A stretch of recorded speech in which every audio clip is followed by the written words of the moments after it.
धाम के अंतर्गत 7 उपवन यहाँ पर खड़े हुए हैं। पहले से वृक्ष लगे हुए थे, हमारे पूर्व अध्यक्ष जितने भी थे, बड़े बड़े स्वतंत्रता सेनानी थे, उनके नाम से 7 उपवन, 7 मंदिरों की स्थापना। और अचानक ही एक चीज खड़ी हो गई साल भर में ही, गौ सेवा आध्यात्मिक हॉल।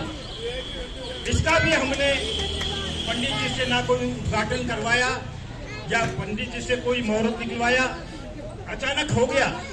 और आश्चर्य देखिए आप, ये श्री राम सीता माता और गौ माता की कृपा देखिए आप, कि बिना उद्घाटन के काम, ये आध्यात्मिक हॉल बना है, काम चलते चलते इसमें सबसे पहले एक ब्लड कैंप लग गया। और वो कैंप अशोक जी और ये हमारे गौ माता सेवा ग्रुप के भीम जी और ये सब साथी यहाँ पर मौजूद है। 108 यूनिट का उसमें एकत्रित हुआ और वो सबसे पहले बिना किसी मुहूर्त के वो मुहूर्त हो गया। फिर एक 35 साल के शादी की सालगिरह थी, एक जन्मदिन तो वो अपने आप वो हो गया। फिर जन्मदिन का काम हो गया। आओ आप ही की चर्चा कर रहा हूं मैं कि ये हमारे बड़े बुजुर्ग दानदाता ग्रुप, ये सतीश जी और इनके उससे ये शिखर जी साहब और ये सब इनके उससे प्रताप से ये सारे काम हो रहे हैं। तो मैं सोचता था कि बिना कोई मुहूर्त करे इसका उद्घाटन हो गया। और फिर अभी 15-20 दिन पहले एक तीर्थ यात्रा करके आए माता पिता, तो उनके पुत्र ने यहाँ पर एक कार्यक्रम किया, गोविंद देव जी के पुजारियों को और उसको भक्त मंडली को बुला करके यहाँ सारे दिन कार्यक्रम चला। 300-400 लोग यहाँ पर आए और यहाँ भक्ति पूजा तो अपने आप सोते ही वो भी मुहूर्त हो गया। और आज बिना किसी उसके 7 दिन की भागवत कथा का कार्यक्रम चल रहा है यहाँ पर, वो भी किसी बिना मुहूर्त के।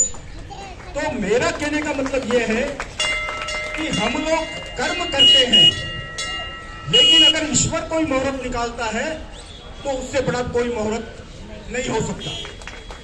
आज आप सबके सहयोग से और ये युवा पीढ़ी, मैं मानता हूं कि ये ही हो तो 5-7 साल 10 साल ज्यादा से ज्यादा, तो आप लोग अगर इस चीज को आगे बढ़ाएंगे तो राजस्थान गौ सेवा संघ 10,000 नहीं, आने वाले 5-7 सालों में 20,000 गौवंश का पालन पोषण करेगा।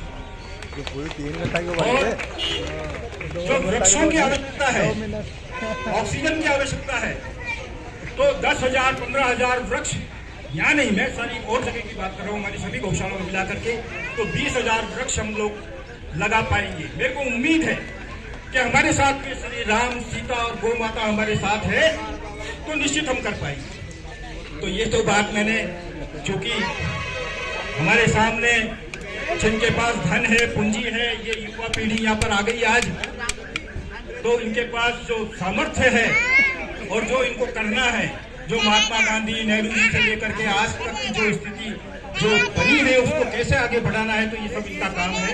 और चूंकि ये गणतंत्र दिवस से सम्मिलित भी है, हमारे स्वतंत्रता के आंदोलन से भी सम्मिलित भी है, तो मैं ये आप लोगों को कहना चाहता हूँ कि हमको इस गणतंत्र दिवस को और 15 अगस्त जो स्वतंत्रता दिवस है, इसको हमें जिस तरह से हम दिवाली, होली जिस तरह से मनाते हैं, उस तरह से इस त्योहार को पूरे मन के साथ मनाना चाहिए।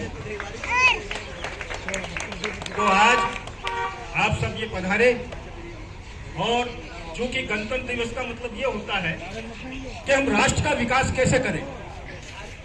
स्वतंत्रता दिवस का भी मतलब है कि राष्ट्र का विकास, हमको चिंतन करना है कि राष्ट्र का विकास कैसे करें।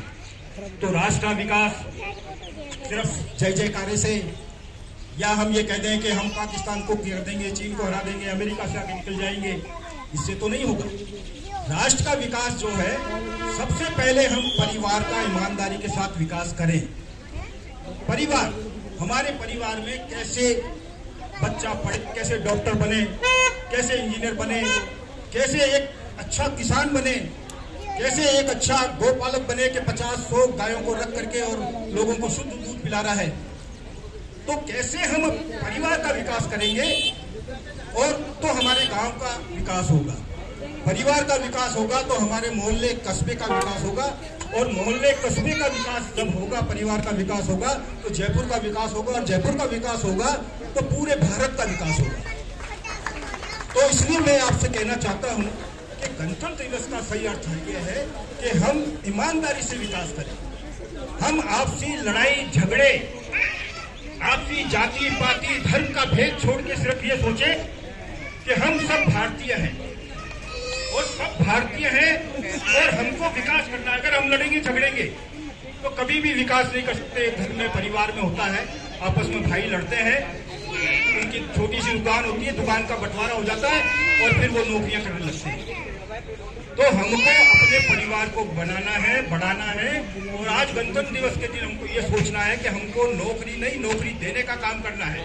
हमारे साथ में 5, 7, 10 आदमी हमारे काम करें, इस तरह का काम हमको करना है। अब जब हमारे बड़े बड़े व्यापारी हैं, भीम जी भी थे और आप सब जो हैं यहाँ पर, तो अब हमारा काम क्या है, जैसे ये मंदिर जो बना अचानक, इस मंदिर से ऐसी प्रेरणा मिली, जो आके नतमस्तक यहाँ होता है, अपनी मन से अपनी बात रखता है। तो मैंने देखा, मैंने कई लोगों से बात करी कि उनके यहाँ 10 आदमी काम करते थे, साल भर में अब 20 आदमी काम कर रहे हैं, काम डबल हो गया उनका, यानी 10 लोगों को रोजगार दे रहे, आमदनी भी बढ़ा रहे हैं, और गायों के लिए भी कुछ न कुछ, वो जब आमदनी बढ़ रही है तो गायों के लिए भी देते हैं। तो इसलिए ये जो जुड़ी जो है कि इसको देशी गौ माता तीर्थ धाम के रूप में विकास कर रहे हैं, और वो विकास आप सबको करना है, आप सब कर रहे हैं। एक बात और बताऊंगा कि मेरे को एक सौभाग्य मिल गया 6 वर्ष पहले यहाँ का अध्यक्ष बनने का। तो यहाँ हमारे जितने भी कर्मचारी थे सब सरकारी कर्मचारी बन गए थे। मित्र खड़े हैं, बैठे हैं, सब सरकारी कर्मचारी। उसके पहले जो था ये सब गौ सेवक कर्मचारी थे, गौ सेवक कार्यकर्ता थे। 6 साल में धीरे धीरे धीरे अब ये सब सरकारी कर्मचारी से गौ सेवक कार्यकर्ता हो गए हैं, और गौ सेवक कार्यकर्ता होने का ही कारण है कि ये खुशहाली, ये स्वस्थ गायें, ये गोवंश, ये सब इन कार्यकर्ताओं की, क्योंकि ये कर्मचारी से गौ सेवक कार्यकर्ता बन गए हैं। तो इससे ये सारी चीजें संभव हो पा रही हैं। और मैं निवेदन करूंगा